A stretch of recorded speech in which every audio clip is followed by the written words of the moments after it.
Good morning friends. आज हमारा topic है संसद के कार्य, फंक्शंस ऑफ पार्लियामेंट।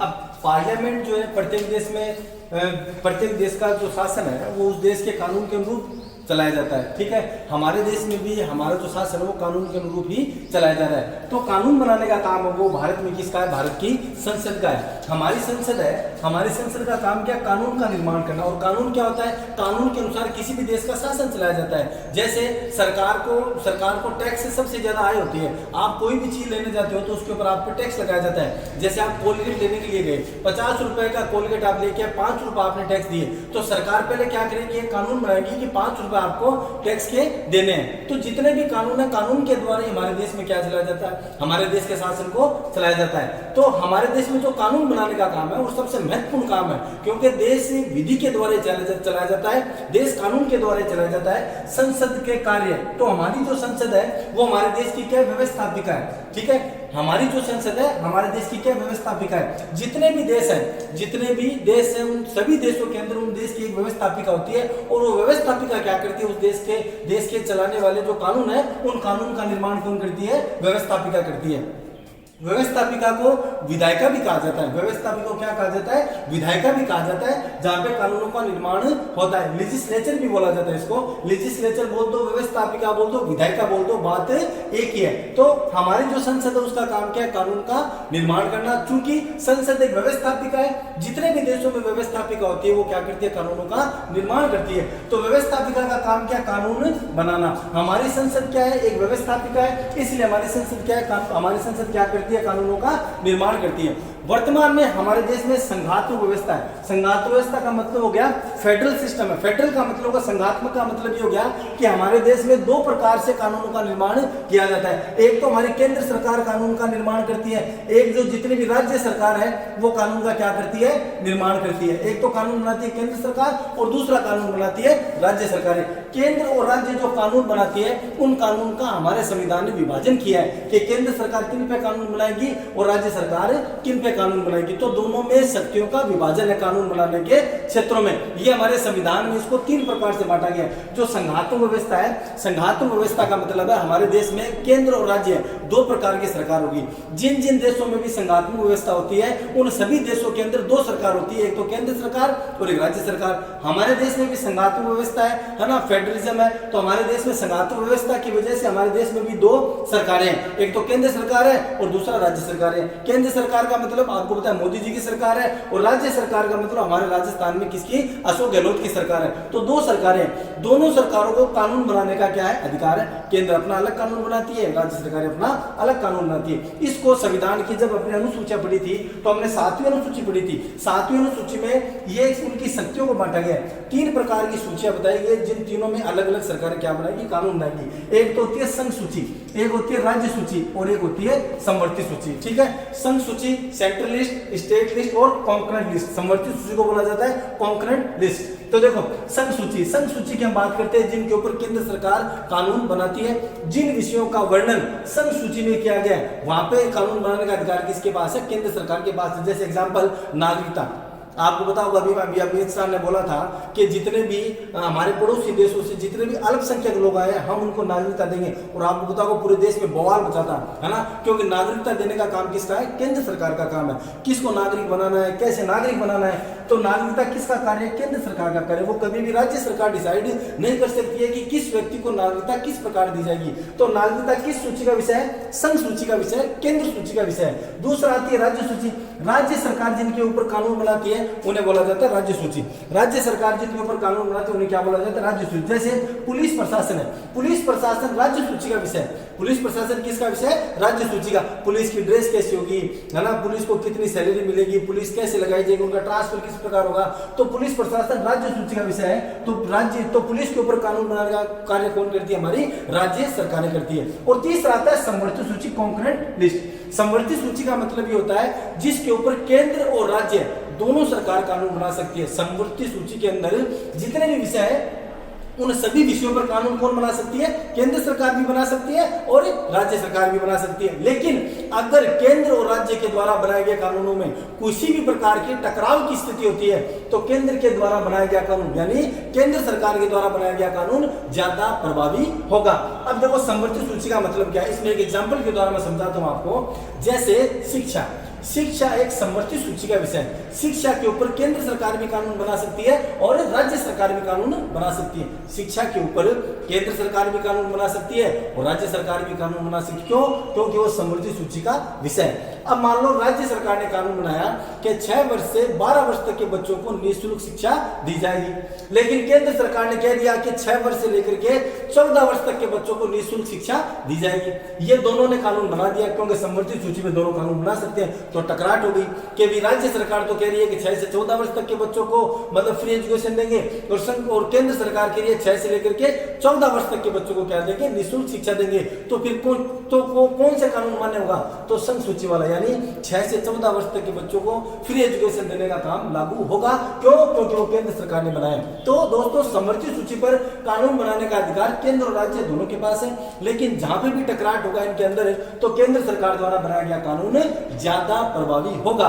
इस 3 प्रकार से हमारे देश में कानून का विभाजन किया गया है। तो 7वीं अनुसूची में संघात्मक व्यवस्था का वर्णन है। 7वीं अनुसूची में विभिन्न प्रकार की सूची है जिन पर जो कानून बनाए जाते हैं वो किस प्रकार और किस के द्वारा बनाए जाएंगे उनका वर्णन है। तो संघ सूची में केंद्र सरकार कानून बनाती है, राज्य सूची में राज्य सरकारें कानून बनाती है और समवर्ती सूची जो है उसके ऊपर केंद्र और राज्य दोनों कानून बनाएंगी। और ये अगर इन कानून में कोई भी टकराट होगा तो केंद्र सरकार द्वारा बनाया गया कानून ज्यादा प्रभावी होगा। इसके अलावा जो अवशिष्ट शक्तियां हैं वो संघ सूची के अंदर निहित रहेगी। अवशिष्ट शक्तियों का मतलब क्या है कि ऐसी कोई शक्ति आ गई जो इन लिस्ट में नहीं है। ऐसी किसी मुद्दे पर कानून बनाना है जो ना तो केंद्र सूची में, ना राज्य सूची में, ना समवर्ती सूची में, उनके ऊपर कानून कौन बनाएगी? उनके ऊपर कानून बनाएगी संघ सरकार, यानी संघ सूची का विषय होगा। अवशिष्ट जो बांटी नहीं गई है, जो भी चीज बांटी नहीं गई उसके ऊपर कानून बनाने का अधिकार किसका होगा? केंद्र सरकार का होगा। जैसे फॉर एग्जांपल हम बात करते हैं, जैसे जब हमारा संविधान बना था तब इंटरनेट नाम की कोई चीज नहीं थी उस समय, है ना। इंटरनेट था ही नहीं, लोग जानते नहीं थे। अब इंटरनेट के ऊपर कानून कौन बनाएगा? ना तो इंटरनेट की बात संघ सूची में, ना राज्य सूची में, ना समवर्ती सूची में। अब इंटरनेट पे कानून कौन बनाएगा? तो इंटरनेट पे तो क्योंकि उस समय इंटरनेट का कोई बात ही नहीं थी, तो इंटरनेट को बांटा नहीं था कि उसके ऊपर कानून कौन बनाएगा। तो इंटरनेट यानी कि अवशिष्ट शक्ति थी, है ना। वो 90 के दशक में आकर के उसके ऊपर कानून बनाने शुरू किए थे और अब तो सरकार ज्यादा से ज्यादा उसके ऊपर कानून बना रही है। तो इंटरनेट पे कानून इंटरनेट किस सूची का विषय होगा? इंटरनेट संघ सूची का विषय होगा, क्योंकि वो बांटी नहीं गई थी। तो अवशिष्ट शक्तियां कौन सी सूची में होगी? संघ सूची में होगी। तो हम बात कर रहे हैं संसद के कार्य। संसद का सबसे महत्वपूर्ण कार्य क्या है? विधि का निर्माण करना। विधि का मतलब होता है कानून। मैंने पहले भी क्लासरूम में जब बताया था और अभी भी मैं बता रहा हूं, जहां पर भी आपको संविधान की किताब में विधि शब्द मिले तो विधि शब्द की जगह आपको वहां पे क्या पढ़ना है? कानून पढ़ना है। आपकी लाइन एकदम से क्या हो जाएगी? आसान हो जाएगी। तो विधि का मतलब क्या है? कानून। तो संसद विधि निर्माण का कार्य करती है। इसका मतलब दूसरे शब्दों में संसद कानून बनाने का क्या करती है? कार्य करती है। हमारी संसद व्यवस्थापिका है, इसलिए हमारी संसद भी क्या करती है? कानून बनाती है। संसद कौन से विषयों पर कानून बनाएगी? संसद संघ सूची के विषयों पर क्या बनाएगी? कानून बनाएगी।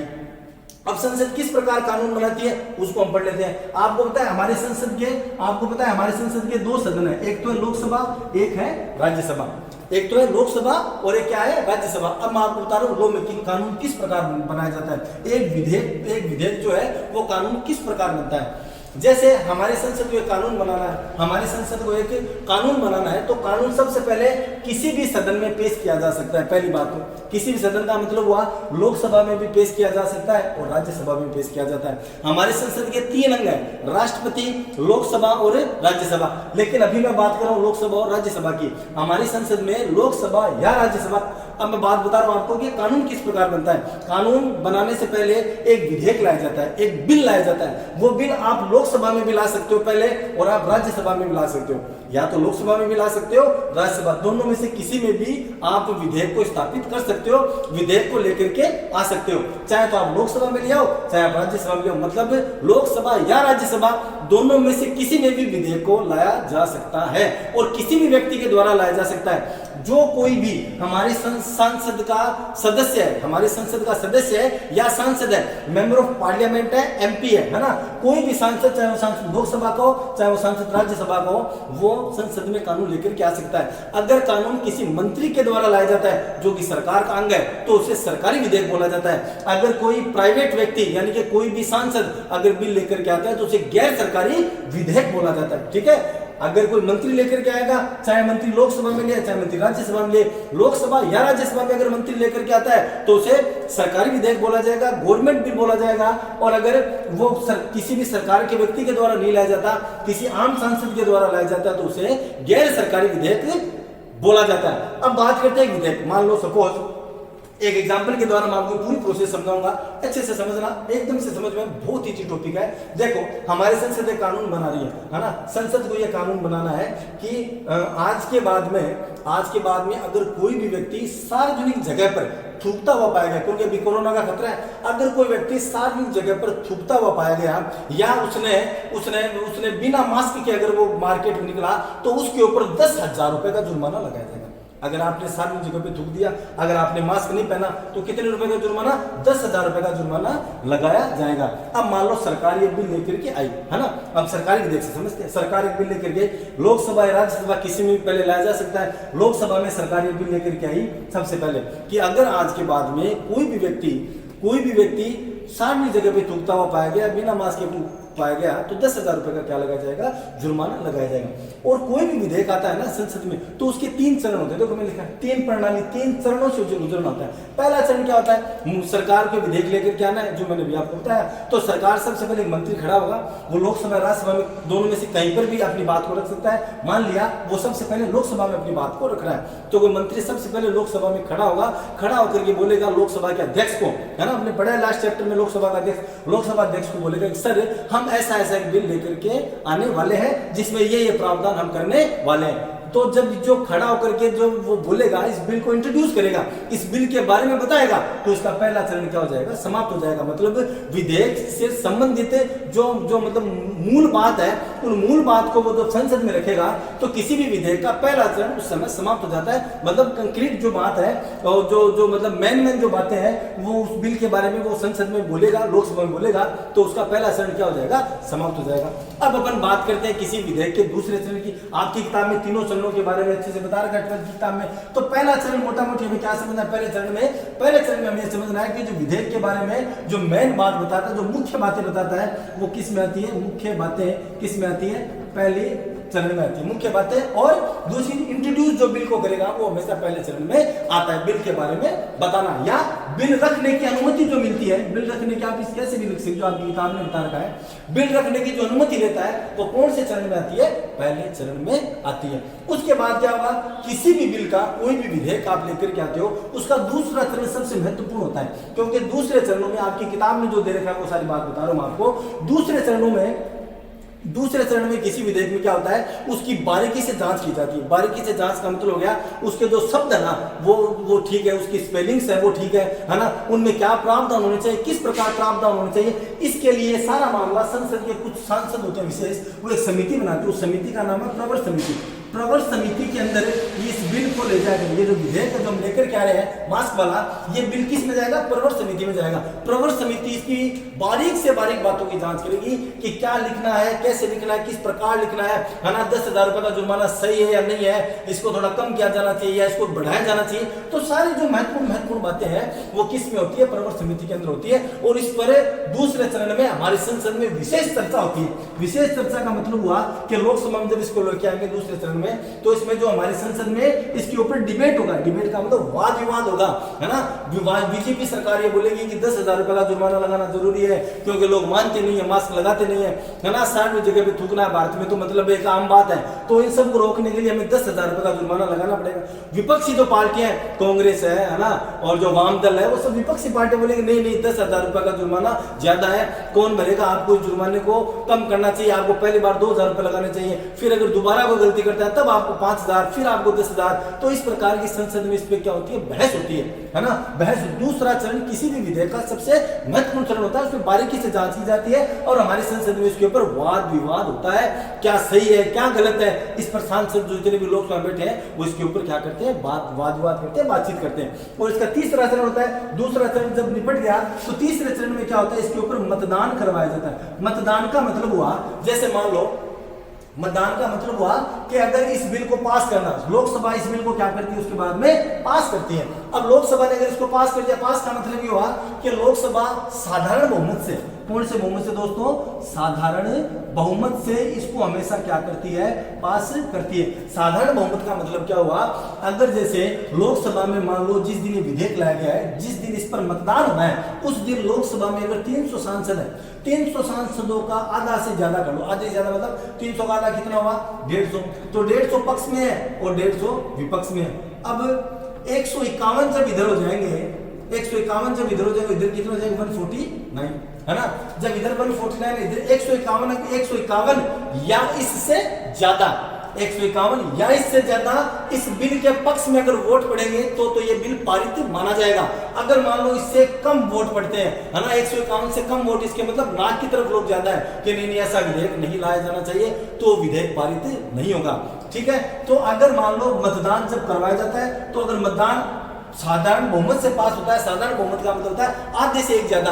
अब आधे से एक भी ज्यादा हो सकता है, 100 भी ज्यादा हो सकता है, ठीक है ना, लेकिन वो ज्यादा होना चाहिए, तो उसे साधारण बहुमत बोला जाता है। अगर मान लो 151 सांसदों ने कह दिया कि यस ये बिल्कुल सही है ना, या इससे ज्यादा लोगों ने कह दिया, तो विधेयक क्या माना जाता है, पारित माना जाता है। इसे बोला जाता है साधारण बहुमत, है ना। जो मतदान आपने किया है, मत का मतलब बहुमत यानी ज्यादा, ठीक है, आधा नहीं होना चाहिए, आधे से एक ज्यादा होना चाहिए, ठीक है, तो वो बहुमत साधारण बहुमत हो गया। ठीक है, अगर मान लो विपक्ष में वोट आ गए कि नहीं ऐसा विधेयक नहीं जाना चाहिए, तो विधेयक लोकसभा में क्या हो जाएगा, समाप्त हो जाएगा। अब हम आगे बढ़ते हैं कि लोकसभा ने इस तीनों चरणों से इसको गुजार लिया और गुजारने के बाद लोकसभा ने इसको पास कर दिया। अब जब लोकसभा ने इसको पास कर दिया तो उस पास करने के बाद में जाता है कहां पर, दूसरे सदन में। अब हमारा दूसरा सदन कौन सा है, राज्यसभा। अगर मान लो हम राज्यसभा में शुरू करते तो वहां पर भी ये तीनों बातें होती, फिर राज्यसभा से कहां पे जाता है, लोकसभा में। तो पहला सदन जब पास कर देता है तो विधेयक हमेशा कौन से सदन में जाता है, दूसरे सदन में जाता है। लोकसभा ने पास कर दिया तो अब ये कहां जाएगा, राज्यसभा में जाएगा। और अब हमारा दूसरा सदन क्योंकि कौन सा है, राज्यसभा, तो राज्यसभा में अब ये विधेयक जाएगा। अब राज्यसभा में भी वही बातें होंगी, ये तीनों जो 3 चरणों से जिस प्रकार ये लोकसभा में गुजरा है, उसी प्रकार तीनों चरणों से राज्यसभा में भी गुजरना पड़ेगा। और अगर राज्यसभा इसे बहुमत के आधार पर पास कर देती है, अगर राज्यसभा इसे बहुमत के आधार पर पास कर देती है, तो ये बिल राज्यसभा ने भी तीनों चरणों से गुजरा और राज्यसभा ने भी क्या कर दिया, बहुमत के आधार पर इस बिल को पास कर दिया। जब राज्यसभा ने भी इसको पास कर दिया तो ये विधेयक किसके, अभी तक ये विधेयक ये कानून नहीं बना है। अब राज्यसभा से पास होने के बाद में किसके पास जाता है, ये जाता है उसके बाद में राष्ट्रपति के पास। किसके पास जाएगा, राष्ट्रपति के पास। अगर राष्ट्रपति ने उस विधेयक पर, क्यों राष्ट्रपति के पास क्यों जाता है, क्योंकि हमने पहले भी बात की, संसद के 3 मुख्य अंग हैं, राष्ट्रपति, लोकसभा और राज्यसभा। जब लोकसभा ने पास कर दिया, राज्यसभा ने पास कर दिया तीनों चरणों के द्वारा, अब विधेयक कहां पे जाएगा, राष्ट्रपति जी के पास जाएगा। तो राष्ट्रपति जी इस विधेयक पर, राष्ट्रपति जी के पास क्या ऑप्शन है, राष्ट्रपति जी ने अगर इस विधेयक पर हस्ताक्षर कर दिए हमने, तो वो विधेयक क्या बन जाएगा, कानून बन जाएगा। उस दिन के बाद में अगर कोई व्यक्ति भारत में सार्वजनिक जगह पे थूकता है या मास्क पहने बिना बाहर निकलता है तो उसके ऊपर कितने रुपए का जुर्माना लगाया जाएगा, 10,000 का, क्योंकि वो विधेयक क्या बन गया, अब कानून बन गया। अगर राष्ट्रपति जी ने हस्ताक्षर कर दिया तो विधेयक क्या बन जाता है, कानून बन जाता है। और अगर राष्ट्रपति जी को लगा तो यार 10,000 रुपए तो जाता है, कम करो इसको, तो राष्ट्रपति जी एक बार पुनर्विचार के लिए इसको लौटा सकते हैं लोकसभा और राज्यसभा को, कि मेरी नजर में तो 10,000 रुपए जाता है, आप एक बार पुनर्विचार करो। अगर लोकसभा और राज्यसभा दोनों पुनर्विचार करके राष्ट्रपति जी के पास दोबारा भेज देते हैं, पास करके, राष्ट्रपति ने एक बार वापस भेजा और दोनों ने विचार विमर्श करके दोबारा पास करके दोबारा राष्ट्रपति जी के पास भेजा, तो उसके बाद में राष्ट्रपति हस्ताक्षर करने के लिए बाध्य है। बाध्य होने का मतलब है कि राष्ट्रपति जी को फिर हस्ताक्षर करने ही होंगे। मतलब दूसरे शब्दों में ऐसा हुआ कि जब लोकसभा और राज्यसभा किसी भी विधेयक को पारित करके राष्ट्रपति जी के पास भेजती है, तो राष्ट्रपति जी उस विधेयक को एक बार पुनर्विचार के लिए लौटा सकते हैं। कितनी बार लौटा सकते हैं पुनर्विचार के लिए, एक बार राष्ट्रपति जी पुनर्विचार के लिए लौटा सकते हैं। लेकिन यदि हमारी संसद वापस उस विधेयक को पास करके राष्ट्रपति जी के पास भेजती है, तो राष्ट्रपति उस पर हस्ताक्षर करने के लिए बाध्य है तो राष्ट्रपति उस पर क्या करेंगे, हस्ताक्षर करेंगे। तो इस प्रकार हमारे कानून का क्या होता है, निर्माण होता है। आई बात समझ में? सबसे पहले हमने बात की संसद की। संसद का काम क्या, कानून का निर्माण करना, क्योंकि संसद हमारे देश की व्यवस्थापिका है। जिस देश में व्यवस्थापिका होती है वो कानून का निर्माण करती है, और हमारे देश की व्यवस्थापिका कौन सी है, संसद है। और हमारे देश में कैसी व्यवस्था है, संघात्मक व्यवस्था। संघात्मक व्यवस्था का मतलब क्या हुआ, दो सरकारें, केंद्र और राज्य की सरकारें। 7वीं अनुसूची में इनके शक्तियों का बंटवारा है, केंद्र सूची, राज्य सूची और समवर्ती सूची के कौन सी सरकारें किन विषयों पर कानून बनाएंगी वो मैंने आपको बता दिया। फिर हमारी संसद कानून का निर्माण किस प्रकार करती है, उसमें कोई विधेयक के कितने चरण होते हैं, 3 चरण होते हैं। पहले चरण में उसकी मुख्य बातें और उसकी अनुमति ली जाती है। दूसरे चरण में प्रवर समिति के पास हो जाता है और संसद क्या करती है, उसके उस पर विचार विमर्श करती है, उस पर वाद विवाद होता है। तीसरे चरण में मतदान होता है। अगर बहुमत से पास हो गया तो फिर वो दूसरे सदन में जाता है। दूसरा सदन हमारा कौन सा था, राज्यसभा थी। राज्यसभा ने भी अगर पास कर दिया तो फिर किसके पास जाता है, राष्ट्रपति जी के पास। राष्ट्रपति जी अगर उस पर हस्ताक्षर कर देते हैं तो उसके बाद में राष्ट्रपति जी अगर हस्ताक्षर करते हैं तो उसके बाद वो क्या बन जाता है, कानून बन जाता है। यदि यहाँ पर एक बात मैंने आपको यहाँ पूर्व बता दी कि जो हमारे राष्ट्रपति जी हैं वो एक बार पुनर्विचार के लिए कह सकते हैं, और पुनर्विचार के बाद में राष्ट्रपति के पास अगर दोबारा वो विधेयक आता है तो राष्ट्रपति जी हस्ताक्षर करने के लिए क्या होते हैं, बाध्य होते हैं। ठीक है, तो ये अभी तक अपन ने इतनी बात कर ली। इसके आगे हम बात करते हैं। देखो, अगर मान लिया कि इस विधेयक को लेकर के लोकसभा को लगा कि ये विधेयक बहुत ज्यादा जरूरी है और राज्यसभा को ऐसा लगा कि ये विधेयक जरूरी नहीं है, राज्यसभा को लगा कि 10,000 रुपए का जुर्माना ज्यादा है ना, इस जुर्माने को क्या करना चाहिए, कम करना चाहिए। अब क्या करें, तो देखो इसके ऊपर गतिरोध उत्पन्न हो गया। लोकसभा और राज्यसभा में लड़ाई हो गई। लोकसभा कह रही है कि इसको पास करना जरूरी है, जबकि राज्यसभा कह रही है कि नहीं ये 10,000 रुपए तो ज्यादा है, आपको उसको कम करना पड़ेगा। गतिरोध उत्पन्न हो गया। जब कभी भी, सुनना बात को बहुत ध्यान से, जब कभी भी किसी साधारण विधेयक पर, ये चीज और ध्यान रखना, साधारण विधेयक पर, कौन से विधेयक पर, साधारण विधेयक पर जब कभी भी हमारी संसद की लोकसभा और राज्यसभा में गतिरोध उत्पन्न हो जाता है, जब एक सदन पास करके दूसरे सदन को भेजता है तो दूसरा सदन ना तो उस पर विचार करता और न 6 महीने तक उस पर कोई विचार नहीं करता और उसे लगता है कि ये जो आप बिल लेकर के आ रहे हो वो गलत है, तो उसे बोला जाता है गतिरोध उत्पन्न होना। दोनों में क्लेश हो गया है। ये बोल रही है इसको पास करना जरूरी है लोकसभा, और राज्यसभा कह रही है कि इसको पास हम नहीं कर सकते हैं। जब कभी भी देश में ऐसी स्थिति आती है तो राष्ट्रपति को हमारे संविधान ने एक अधिकार दिया है कि वो दोनों हाउसेस की जॉइंट सीटिंग बुला सकता है, संयुक्त अधिवेशन बुला सकता है ना। तो अब हम बढ़ते हैं संयुक्त। और एक चीज और ध्यान रखना, जब कभी भी संयुक्त अधिवेशन बुलाया जाएगा वो केवल साधारण विधेयक पर भी बुलाया जाएगा। संविधान संशोधन पर कभी भी संयुक्त अधिवेशन का आयोजन नहीं किया जा सकता है। संयुक्त अधिवेशन, संविधान संशोधन पर कभी भी संयुक्त अधिवेशन नहीं बुलाया जा सकता है। हमेशा साधारण विधेयक पर ही जॉइंट सीटिंग बुलाई जाती है दोनों हाउसेस की, लोकसभा और राज्यसभा की। जब कभी भी संयुक्त अधिवेशन बुलाया जाएगा उस संयुक्त अधिवेशन में क्या होता है कि लोकसभा और राज्यसभा दोनों के सदस्य आकर के बैठते हैं। सबसे पहले क्या होता है कि प्रधानमंत्री जी राष्ट्रपति जी को बोलते हैं कि भाई गतिरोध उत्पन्न हो गया, हम कह रहे हैं कि 10,000 रुपए का जुर्माना लगाया जाना चाहिए जो सार्वजनिक जगहों पर थूकता है, और राज्यसभा के लिए नहीं लगाया जाना चाहिए। तो मेरा मानना है कि इस विधेयक के ऊपर आपको संयुक्त अधिवेशन बुलाया जाना चाहिए। तो संयुक्त अधिवेशन कौन बुलाता है, संयुक्त अधिवेशन बुलाने का काम किसका, हमारे देश के राष्ट्रपति का। हमेशा संयुक्त अधिवेशन कौन बुलाएगा, हमारे देश का राष्ट्रपति। राष्ट्रपति जी एक डेट निश्चित कर देते हैं कि भाई 18 तारीख को संयुक्त अधिवेशन बुलाया जाएगा। उस संयुक्त अधिवेशन में क्या होता है, लोकसभा और राज्यसभा दोनों के सांसद आकर के बैठ जाते हैं। बैठने के बाद में विचार विमर्श होते हैं, और विचार विमर्श होने के बाद में अगर संयुक्त अधिवेशन में उस बिल को पारित कर दिया जाता है तो वो फिर किसके पास जाता है, राष्ट्रपति के पास जाता है। जब कभी भी संयुक्त अधिवेशन बुलाया जाता है, उसकी जो अध्यक्षता है वो हमेशा लोकसभा का अध्यक्ष करता है। कौन करता है, लोकसभा का अध्यक्ष। ये बात बहुत इंपॉर्टेंट है। संयुक्त अधिवेशन की अध्यक्षता कौन करता है, लोकसभा का अध्यक्ष करता है। अगर मान लो कि लोकसभा अध्यक्ष की तबियत खराब हो गई, लोकसभा अध्यक्ष नहीं आ पाया, तो लोकसभा का जो उपाध्यक्ष है ना, लोकसभा का कौन है, उपाध्यक्ष, अधिवेशन की क्या करेगा, अध्यक्षता करेगा। अब उपाध्यक्ष के भी कोई शादी आ गई, साहब मैं तो आपको नहीं आया, तो आप बहुत जरूरी काम है। अगर मान उपाध्यक्ष भी अध्यक्ष भी नहीं है तो अधिवेशन की अध्यक्षता कौन करेगा, उपाध्यक्ष। अगर मान उपाध्यक्ष भी उस दिन नहीं आया संयुक्त सत्र के अंदर, उसने कह दिया मेरे भी काम है, तो उसकी जगह कौन करेगा, हमारी जो राज्यसभा है उस राज्यसभा का उपसभापति। कौन करेगा, राज्यसभा का उपसभापति। यहाँ पे ये बात ध्यान देने योग्य है, कभी भी संयुक्त अधिवेशन की अध्यक्षता राज्यसभा का सभापति, दूसरे शब्दों में देश का उपराष्ट्रपति कभी भी संयुक्त अधिवेशन की अध्यक्षता नहीं करेगा। और अगर मान लो उप सभापति की भी तबियत खराब हो गई, मेरो भी को नहीं आया, मन तो आप सावा जाटा है, मन तो आप जीवन दाणो पर थी, उप सभापति भी नहीं आए, तो राष्ट्रपति किसी एक व्यक्ति को नियुक्त करेगा, जो राष्ट्रपति किसी एक व्यक्ति को क्या करेगा, नियुक्त करेगा, जो संयुक्त अधिवेशन की क्या करेगा, अध्यक्षता करेगा। संयुक्त अधिवेशन, दोबारा मैं बता रहा हूं, संयुक्त अधिवेशन का आर्टिकल 108 संविधान का अनुच्छेद 108 कहता है किसके बारे में, संयुक्त अधिवेशन के बारे में। संयुक्त अधिवेशन कब बुलाया जाता है, पहली बात जब दोनों सदनों में गतिरोध उत्पन्न होता है। संयुक्त अधिवेशन बुलाता कौन है, हमारे देश का राष्ट्रपति बुलाता है। तीसरी बात, संयुक्त अधिवेशन किसके लिए बुलाया जाएगा, केवल और केवल साधारण विधेयक के लिए ही संयुक्त अधिवेशन बुलाया जाएगा, कभी भी संविधान संशोधन के लिए संयुक्त अधिवेशन नहीं बुलाया जा सकता।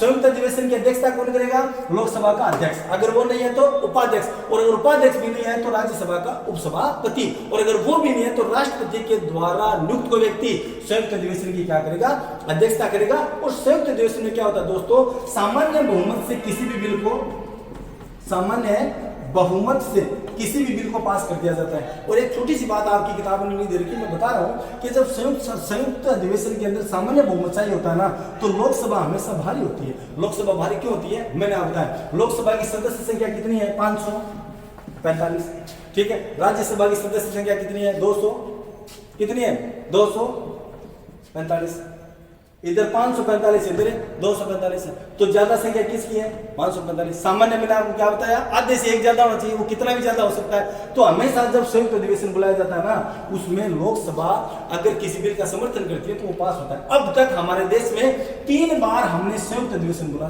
चुके हैं। कितनी बार बुला चुके हैं, 3 बार हम अब तक संयुक्त अधिवेशन बुला चुके हैं। तो ये पूरी जो प्रोसेस मैंने आपको बताई, जब कभी गतिरोध होता है तो कौन सा अधिवेशन बुलाते हैं, संयुक्त अधिवेशन। कौन बुलाता है, राष्ट्रपति, आर्टिकल 108, ठीक है। तो ये सारी बातें आप नोट कर लेना, ठीक है। इसके बाद हम बात करते हैं, अब हमारे संविधान में भी क्या है, एक 3 प्रकार के बिल होते हैं, है ना। बिल कितने प्रकार के होते हैं, विधेयक कितने प्रकार के होते हैं, विधेयक 3 प्रकार के होते हैं। पहला विधेयक होता है साधारण विधेयक। पहला कौन सा विधेयक होता है, साधारण। साधारण का मतलब होगा, जैसे मैंने अभी आपको बताया कि भी कोरोना वायरस चल रहा है, सरकार एक बिल लेकर के आना चाहती है कि अगर कोई सार्वजनिक जगह में थूकता हुआ पाया गया, बिना मास्क के निकला, तो 10,000 रुपए का जुर्माना। तो ये कैसा विधेयक है, ये साधारण विधेयक है। विधेयक 3 प्रकार के होते हैं। पहला साधारण विधेयक, दूसरा आता है धन विधेयक, दूसरा कौन सा आता है, धन विधेयक, ठीक है। और तीसरा आता है संविधान संशोधन, संविधान संशोधन। अब देखो विधेयक कितने प्रकार के होते हैं, विधेयक 3 प्रकार के। कानून जो संसद में बनेगा ना, कानून 3 ही प्रकार से बनेगा। पहला तो कानून बनेगा साधारण विधेयक के द्वारा, दूसरा कानून बनेगा धन विधेयक के द्वारा, और तीसरा कानून किसके द्वारा बनेगा, संविधान संशोधन के द्वारा। अब हम आगे बात करेंगे किसके बारे में, धन विधेयक के बारे में और संविधान संशोधन, कॉन्स्टिट्यूशनल अमेंडमेंट। संविधान में जब संशोधन होता है वो किस प्रकार होता है, और धन विधेयक है उसका क्या आर्टिकल, उसकी क्या बातें है, ये हम बात करेंगे नेक्स्ट वीडियो में। Thank you.